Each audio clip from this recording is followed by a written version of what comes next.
로마서의 말씀을 살펴오면서 우리가 발견했던 큰 아이러니가 하나 있습니다. 그것은 뭐냐면 하나님의 백성이라고 자부하고 늘 자랑스러워하던 이스라엘이 하나님의 아들인 예수 그리스도, 그분을 거부하고 스스로 복음을 저버린 이 엄청난 사실입니다. 다른 이로서는 구원을 얻을 수 없나니 천하 인간에게 구원을 얻을 만한 다른 이름을 주신 일이 없습니다.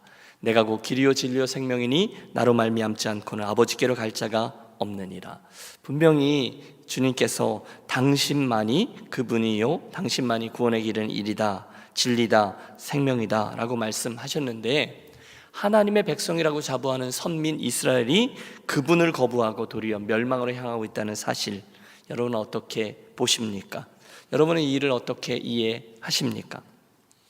이 딜레마 앞에서 자연히 우리는 이 질문을 하지 않을 수 없습니다. 과연 그렇다면 하나님은 이스라엘 백성들을 거절하신 것인가? 버리신 것인가? 하나님의 택한 백성인 이스라엘이 예수를 믿지 않는다. 하나님이 이스라엘을 포기하셨는가? 누구나 그렇게 질문할 것입니다. 사실 사도 바울도 지금 그 질문을 하고 있는 거죠. 1절, 하나님이 자기 백성을 버리셨느니요?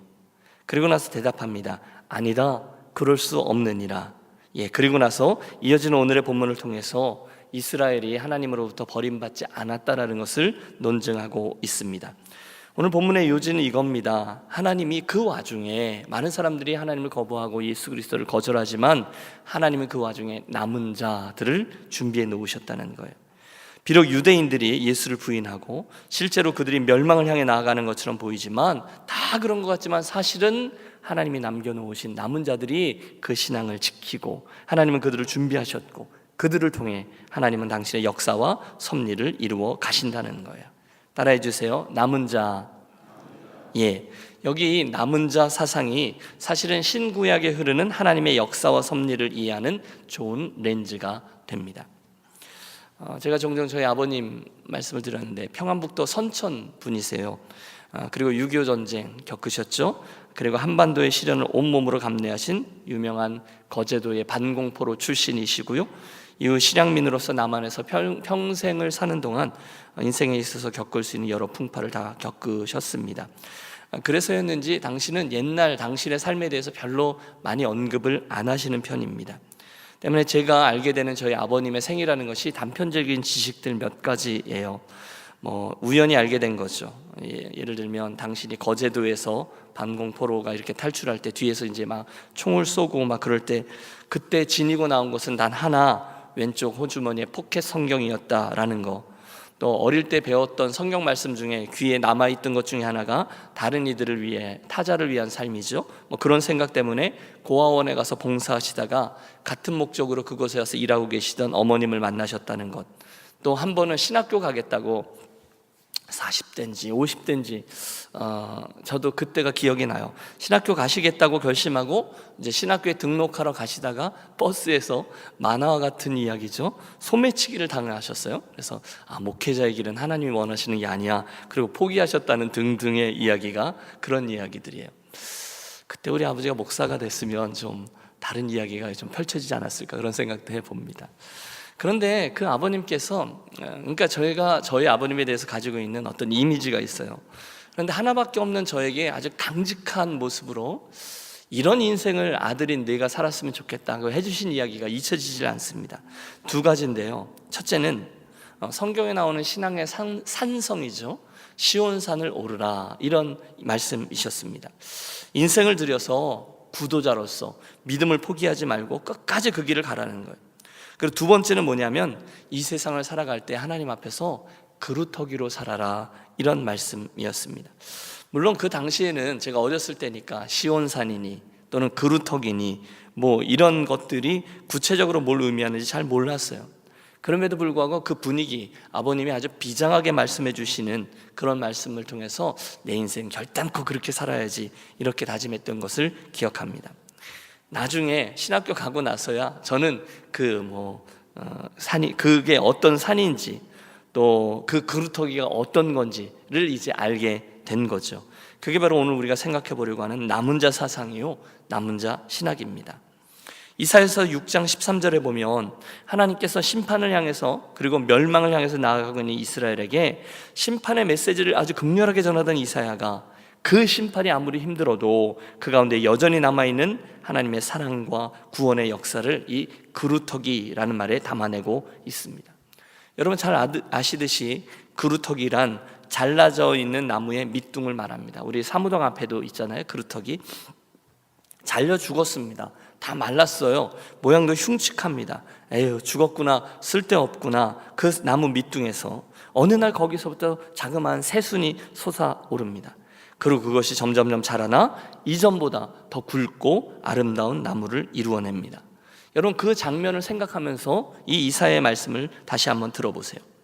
밤나무, 상수리 나무가 배임을 당하여도 그 그루터기는 남아있는 것 같이 거룩한 씨가 이 땅에 그루터기니라.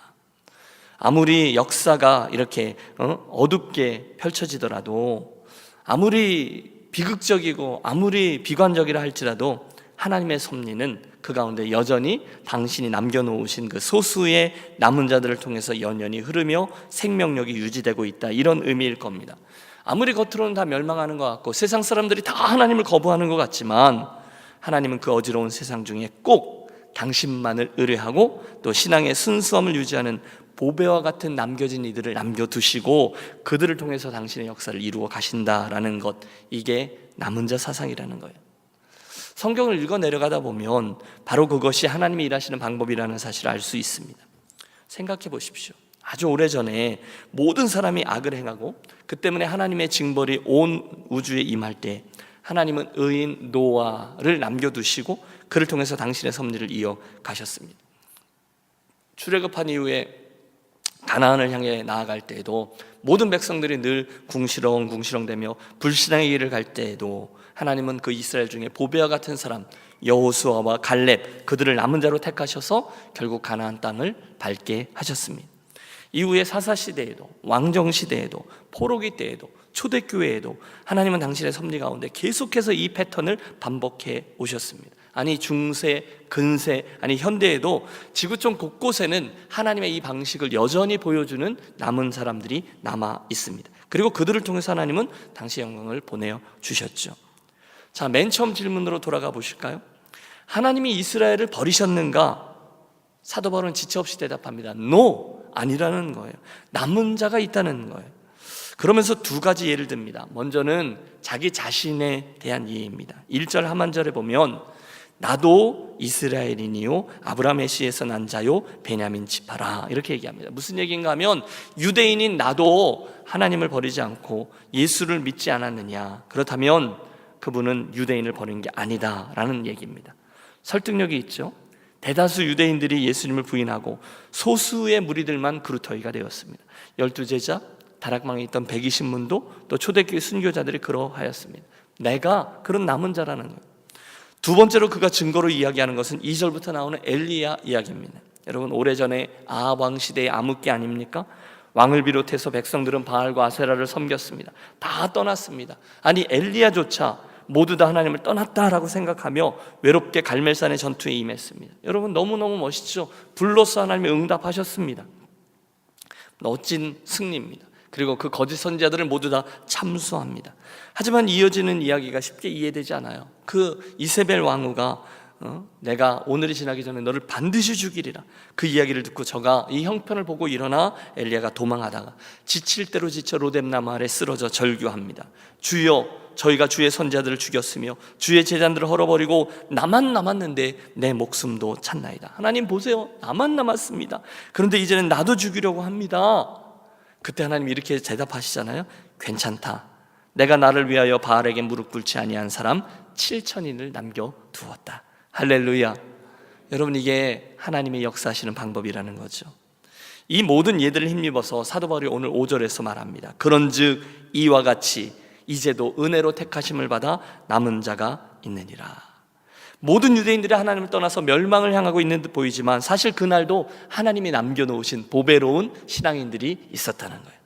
동일합니다, 여러분. 오늘날 세상에 많은 사람들이 예수님을 부인하고 거절하고 핍박하고 빈정대고, 또 예수를 믿는 사람이라 부르는 사람들도 참 신앙의 길을 이렇게 저버리고 적당히 타협하면서 다 그렇게 사는 것 같지만, 오늘날도 참 믿음을 가진 자, 보배와 같은 믿음을 가진 자들은 여전히 남겨져 있다는 겁니다. 하나님이 여전히 그런 사람들을 숨겨놓으셨어요. 그들을 통해 당신의 역사를 진행해 가셨어요. 여러분, 그 남은 자들이 누구입니까? 오늘 저와 여러분이, 유년교회 가족들이 그 남은 자가 되어야 되지 않겠습니까? 그 남은 자라는 렌즈를 가지고 우리는 그 당시 이스라엘 사람들을 두 종류로 나눌 수 있습니다. 오늘 본문도 나와요. 그것은 남은 자 그리고 있고 그렇지 못한 자, 즉 나머지입니다. 여러분 따라해 주세요. 남은 자, 그리고 다른 분들은 나머지. 숫자는 상관없습니다. 분명히 하나님이 보실 때 남은 자들이 있어요. 그리고 나머지도 있어요. 그리고 놀랍게도 중간은 없어요. 여러분, 이게 중요합니다. 하나님이 영혼들을 보실 때 둘로 나누시지 셋으로 나누지 않으신다는 거예요. 이 세상의 모든 사람들은, 아니 오늘 이곳에 나와 있는 저와 여러분 모두도 하나님이 보실 때는 둘이에요. 하나는 하나님 앞에서 남은 자와 그렇지 못한 나머지라는 거예요. 우리 스스로 그 중간 어디쯤에 양다리를 걸치고 어정쩡하게 살면서 이야 나는 기술좋아라고 생각하는 이들이 있을 수 있어요. 기가 막힌 요령이라는 거예요. 그러나 여러분, 이건 착각입니다. 우리는 둘 중에 하나에 속할 수밖에 없어요. 제가 종종 드는 예화잖아요. 군대에서 통하는 그런 삶의 패턴이 있습니다. 앞서지도 말고 뒤처지지도 말고 늘 중간에, 군대 용어죠, 짱 박혀 있어라, 이런 말이 있습니다. 티내지 말라는 거예요. 선착순 10명 그러면 죽어라 뛰잖아요. 다다다다다 달려갔다가 오면 좀 있으면 하나 둘 셋 넷 아홉 열, 그래서 10명 딱 선을 끊습니다. 그러면 11번째 온 사람은 얼굴이 사색이 되죠. 죽었구나. 그러면 10명은 안도의 한숨을 띄죠. 니들 또 뛰어! 그러면 뒤에 있는 애들이 또 자자자 뛰어 들어갑니다. 그러면 이제 먼저 와 있던 10명은 안도의 숨을 쉬죠. 야, 살았다. 이 걸음이 날 살렸구나. 여러분, 진짜로 살았어요? 군대 갔다 오신 분들 뭐라 그럽니까? 니들은 뭐야? 니들이 그래, 니네만 살겠다고 먼저 뛰어? 니들이 전우야? 니들도 뛰어! 그러면 또 뜁니다. 그러니까 중간에 어정쩡하게 들어온 사람들만, 땅바닥 쳐다보고 있는 사람들만 남겨져 있습니다. 문제는 그 요령을 그대로 가지고 와서 예수 믿는 우리들에게도 적용한다는 거죠. 야, 예수 믿는 거 적당히 해야지, 너무 깊어지면 골치 아파, 이렇게 자랑스럽게 말씀하신 분들이 계십니다. 그러나 여러분, 아니죠. 헛똑똑인 거죠. 왜냐하면 아까 말씀드린 것처럼 하나님 앞에서는 두 종류밖에 없다는 거예요. 중간은 없어요. 남은 자, 아니면 다른 분들은 뭐예요? 나머지라는 겁니다. 여러분, 예수는 그렇게 믿는 게 아니죠. 예수는 어떻게 해서든지 남은 자가 되기 위해서 열심히 믿어야 되는 거죠. 신앙의 길에는 중간이 없어요. 어정쩡하게 티내지 마. 아니요, 남은 자가 되든지 아니면 나머지라는 거예요. 그렇다면 여러분, 어떻게 해서든지, 저도 여러분도 반드시 남은 자의 자리에 속하여 나 인생길을 걸어가되 결단코 나머지의 자리에 서서 그냥 묻어가는 일이 없게 되시기를 부탁합니다. 왜냐하면 나머지 자리에 서 있다가는 반드시 봉변을 당하게끔 되어 있어요. 그게 오늘 7절부터 10절에 나오는 말씀입니다. 하나님 앞에서 남은 자가 아니라 나머지의 자리에 살면 결국 이렇게 된다는 거예요. 함께 7절부터 읽어볼까요? 그런즉 어떠하뇨? 이스라엘이 구하는 그것을 얻지 못하고 오직 택하심을 입은 자가 얻었고 그 남은 자들은 완악하여졌느니라. 기록된 바 하나님이 오늘날까지 저희에게 혼미한 심령과 보지 못할 눈과 듣지 못할 귀를 주셨다 함과 같으니라. 또 다윗이 가로되 저희 밥상이 올무와 덫과 거치는 것과 보응이 되게 하옵시고 너희 눈은 흐려 보지 못하고 저희 등은 항상 굽게 하옵소서 하였느니라. 무슨 얘기예요? 남은 자가 아니라 나머지가 되면 이렇게 된다는 거예요. 첫 번째는 특징이 나와요. 완악함입니다. 7절 하반절, 그 남은 자들은 완악하여졌느니라. 여러분, 신약에 나오는 완악함은 구약의 강팍함이에요. 이것은 하나님의 은혜를 받지 못한 이들의 첫 번째 특징인데요, 굳은 살을 말합니다. 원문이 완악이라는 헬라어 단어의 원뜻이 굳은 살이 박히다예요. 여러분, 감이 오시죠? 손이나 발에 굳은 살이 박히면요, 나중에 아무리 찔러도 아픔이 느껴지지 않듯이 마음에 완악하여진다는 거예요. 누가? 나머지가 그렇다는 거예요. 어떤 하나님의 말씀을 들어도 찔림이나 감동이 없습니다. 완악함이에요. 여러분, 은혜가 임하면 우리가 제일 먼저 느끼는 게 뭐죠? 내 눈에 눈물이 흐르고 가슴에 찔림이 있고 마음속에 이러저러한 느낌표들이 생겨나게 됩니다. 예배드리다가 울컥울컥 감격합니다. 예배자로 나올 때 여러분 선한 욕심을 가지시길 바라요. 하나님, 제가 나머지가 되고 싶지 않습니다. 제가 꼭 남은 자가 되어야 하니 주님 이 예배 동안에 나에게 말씀해 주시고 예배 동안에 찬양할 때 나에게 임재해 주시고 완악하지 아니하도록 제 마음을 흔들어 주십시오. 제 마음밭을 좋게 해 주십시오. 이 기도가 반드시 필요합니다. 완악하면 안 된다는 거예요. 제가 말씀드렸나요? 여러분 예배 드릴 때 가장 완악하기 쉬운 사람이 누군지 아세요? 네, 제가 한번 말씀드렸는데 목사입니다. 목사는요 예배 인도에 관심이 있고 자기 설교에 관심이 있지 은혜 받거나 하나님의 임재에 대해서 완악할 때가 많이 있습니다. 다른 분들이 설교하는 예배에 참석했을 때도 설교에 내가 은혜 받아야지 하는 마음보다는 그 설교를 딱 들으면 평가하기 쉽습니다. 채점하기 쉽습니다. 여러분 안 그러겠어요? 네. 좀 잘하는 설교자를 이렇게 만나면 어쭈? 좀 하는데 이렇게 합니다. 좀 못하는 설교자를 만나면 아유 그것도 설교라고 하냐 이러기가 쉽습니다. 네? 여러분은 어떻습니까? 제가 지금 말씀드리는데 이건 적신호입니다. 예배를 통해서 하나님의 임재 안에 들어가지 못할 때가 많이 있습니다. 그런데 신앙생활 오래 하신 분들 가운데도 그런 분들 계십니다. 그분들 앉아 계시면서 본문을 읽고 서론을 딱 설교자가 서론 이야기를 딱 하면 아, 그 얘기 하려고 그러는 거지 딱 아십니다. 설교를 보통 많이 들어봤었어요. 그러니까 이러자는 거지 다 알아요. 그러나 조심하십시오. 그럴 수 있죠. 그러나 혹시 완악해지는 자리에 이르면 큰일 납니다. 처음 된 자가 나중 되는 일은 흔한 일이죠. 그런 이들의 특징이 완악한 자, 그러니까 지금 이건 나머지들에 대한 이야기예요. 완악한 자들의 특징이 8절에 또 나와요. 기록된 바 하나님이 오늘날까지 저에게 혼미한 심령과 보지 못할 눈과 듣지 못할 귀를 주셨다함과 같으니라. 하나님의 말씀을 보아도 보지 못하는 눈, 말씀을 들어도 듣지 못하는 귀를 갖게 됩니다. 예수님은 그런 이들의 마음밭을 돌밭이라 하십니다. 하나님의 말씀을 듣고도 순종하지 않아. 그러니까 적당히 믿으려고 하다 보니까 마음이 다져지고 굳은 살이 박히고 완악하다가 이제는 하나님의 말씀이 부딪히지도 않아요. 들어가지도 않아요. 듣기는 들어도 소리로는 듣지만 의미를 알 수 못합니다. 보기는 보아도 보지 못합니다. 혼미한 심령. 그래서 주님이 그렇게 표현하셨잖아요. 피리를 불어도 이 사람들이 춤추지 않고 곡을 해도 이들이 울지를 않는구나. 비극입니다. 더 무서운 말씀이 나와요. 9절과 10절인데요 이건 다윗의 시편을 인용한 말씀이거든요. 여러분 다윗이 참 순수한 사람이었잖아요. 그래서 그가 하나님을 향해서 툭하면 눈물을 흘리면서 감사하고 찬양하고 그랬지만 순수하다 보니까 마음속에 화가 나면 막 하나님께 토로하고 자기 원수를 만나면 그들을 저주하면서 막 기도하고 그랬어요. 그런데 그런 저주의 기도 중에 하나입니다. 또 다윗이 가로되 저희의 밥상이 올무와 덫과 거치는 것과 보응이 되게 하옵시고 저희의 눈은 흐려보지 못하고 저희의 등은 항상 굽게 하옵소서 하였느니라. 이게 무슨 얘기예요? 하나님 나의 저 원수들을 이렇게 저주해 주세요라고 기도하는 거예요. 뭐라고 기도합니까? 평생 엉뚱한 것만 쫓다가 죽게 해버리세요. 그런 기도예요. 평생 밥상이나 쫓다가 진짜가 아니라 가짜를 쫓다가 수고하다 끝장나게 해주세요라는 기도예요. 남은 자가 아니에요. 나머지들에게 그런 일이 일어나게 해달라는 거예요.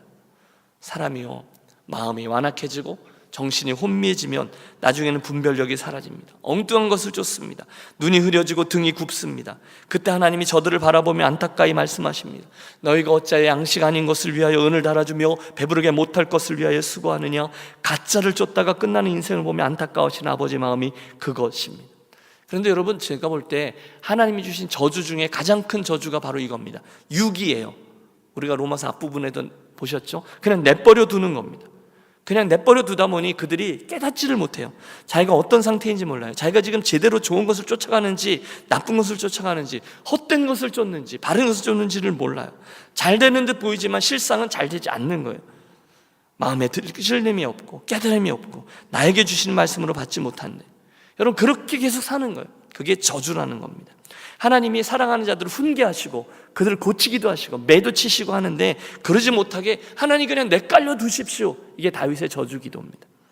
그들의 밥상이 그들에게 올무와 덫이 되게 해 주십시오. 다시 말해서 먹고 사는 것만이 그들의 올무와 덫이 된다는 거예요. 여러분 물론 먹고 사는 것이 중요합니다. 그런데 이게 주객이 전도되면 인생의 덫이 될 수 있어요. 먹고 사는 것만 쫓으면서 일평생 살 수 있다는 거예요. 그게 저주라는 거예요. 분별력이 없어요. 뭐가 진짜 배부르게 하는지, 무엇이 헛된 것인지를 몰라요. 일평생 덜 중요한 것만 쫓다가 인생을 마치게 될 수 있어요. 혼미한 심령, 완악한 마음, 배부르지 못할 것을 쫓는 마음입니다. 여러분, 이게 지금 그 나머지들에게 있는 저주라는 거죠. 또 있어요, 여러분.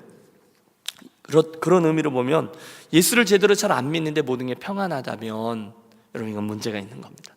그렇죠? 예수님을 떠났는데 사업이 더 잘 돼요. 건강해요. 하는 일마다 형통해요. 그러면 이게 여러분 저주예요? 축복이에요? 저주라는 거예요. 오늘 본문의 말씀에 의하면. 그런데 하나님이 그냥 내버려 둘 수 있다는 거예요. 그 정욕대로 내버려 두사, 다시 말하면 좀 잘못돼도 그냥 이렇게 내버려 두신다는 거예요.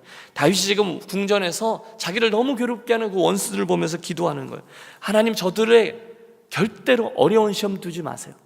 하나님, 저들에게 그냥 내버려 두세요. 그냥 저렇게 헛된 것만 추구하다가 저게 다인 것이냐, 저렇게 살다가 죽게 해버리세요 라고 탄원하는 기도입니다. 여러분, 잘 생각해 보세요. 그러므로 어떻게 해서든지 하나님이 우리를 흔드시고 깨우치시고 또 말씀을 듣게 하고 회개케 하고 눈물을 흘리게 하고 내가 이러면 안 되지 라는 생각이 들게 하는 것이 은혜인 줄로 기억하시기를 바랍니다. 이게 진짜 복인 거예요. 말세가 되면 이 밥상이 올무가 돼서 망하는 이들이 많다고 했어요. 마태복음 24장이죠. 홍수전에 노아가 방주에 들어가던 날, 그날에 대한 이야기입니다. 저희를 다 멸하기까지 저희들이 먹고 마시고 장가들고 시집가고 있으면서 홍수가 나서 다 멸하기까지 깨닫지 못하였으며, 이게 주님의 말씀이에요. 먹고 마시고 결혼하는 건 죄가 아니에요. 그러나 그것만이 저희 인생의 전부인 줄 생각하면 그게 그들의 올무가 된다는 거예요. 그게 저주라는 거예요. 지금까지 말씀드린 이런 것들이 바로 은혜 없는 자들의 삶이요 완악한 이들의 삶이 된다는 거예요. 누가 그런 삶을 살아요? 나머지들의 삶이 그렇다는 거예요. 같은 성경을 들어도, 같이 바이블 타임을 해도 어떤 이는 그 말씀을 받고 깨닫습니다. 그들은 남은 자예요. 그러나 마음에 굳은 살이 막혀서 아무리 보고 들어도 깨닫지 못하다면 그들은 완악한 자입니다. 그렇다면 이 아침에 저와 여러분 정신을 똑바로 차리고 기도해야 될 제목이 명확해집니다. 반복합니다. 여러분, 깨달음이 있는 것이 은혜인 줄로 믿습니다. 찔리는 것이 은혜인 줄로 믿습니다. 회개할 수 있는 게, 하나님 마음을 바로잡을 수 있는 게 은혜입니다. 헌신할 수 있는 것이 축복인 줄로 믿습니다. 사랑하는 유니온 여러분, 오늘의 말씀이 도전이 되어서 우리 또 한번 적당히 이 정도로 이렇게 예수 믿으려는 생각을 버리게 되시기를 권합니다. 나머지가 되어 적당히 이 길을 가는 건 성경에 나오지 않아요. 남은 자가 되든지 아니면 나머지가 되든지 둘 중에 하나인 거예요. 나머지가 되면요 슬금슬금 그렇게 될 수 있어요. 그러면 우리는 정말 큰일 나는 거예요. 마음이 완악해지고 밥상이 올무가 되고 거치는 것과 보응이 되고 우리의 눈은 흐려서 보지 못하게 되고 우리들의 등은 항상 굽게 되고 이렇게 된다는 거예요. 그러므로 여러분, 이 아침에 우리가 씨름하겠습니다. 내가 완악한 자가 되면 절대로 안 된다. 내가 나머지가 되면 절대로 안 된다. 나는 반드시 남은 자가 되어야 되겠다. 우리 그렇게 기도하시죠. 하나님, 제가 꼭 남은 자의 축복을 얻게 하여 주시옵소서. 옛날에 했던 추억의 게임이 기억났습니다. 의자를 놓고 돌다가 신호를 이렇게 쭉 불면 그 자리를 먼저 딱 차지하는 사람이 이기는 게임이죠. 엉덩이부터 들이밀고 어떤 애들은 막 코피 터지고, 그러다가 한 개 두 개 그 의자나 방석을 줄여나가죠. 그러면 한 사람 또 떨어져 나가, 또 한 사람 떨어져 나가, 제일 마지막 의자에 앉는 사람이 그 상을 타게 됩니다. 여러분, 같은 게임이 우리 신앙의 장에서 있다라고 생각해 보십시오. 의자나 방석을 하나씩 빼듯이 주님께서 저와 여러분을 놓고 한 가지씩 거른다고 생각해 보십시오. 이들에게 바른 신앙의 고백이 있는가 하고 하나를 골라내십니다. 정말로 내 말대로 순종하며 살려고 애를 쓰는가 골라내십니다. 저에게 헌신과 충성이 있는가 골라내십니다. 겸손함이 있는가 골라내십니다. 힘들지만 그래도 새벽 채널을 함께 지키려고 하는가 걸러내십니다. 사람들을 사랑으로 섬기는가 걸러내십니다. 충성하는가. 이런 식으로 의자 하나하나를 빼낼 때 제일 마지막에 하나님이 생각해 놓으신 바운더리 안에 남겨진 이가 몇 명이 되겠습니까? 진심으로 바랍니다. 오늘 저와 여러분이 하나님이 생각해 놓은 남은 자의 자리에 반드시 남게 되시기를 바랍니다. 이게 믿음의 경주이죠. 인내로, 깨어있음으로, 선한 욕심으로, 대가를 치름으로 우리 함께 남은 자의 자리에 서서 주님의 든든함이 되고 또 주님의 역사에 참여하고, 그래서 결국 잘했다, 착하고 충성된 종아, 주님으로부터 그 칭찬을 듣는 남은 자들이 되어지시기를 주의 이름으로 축원합니다.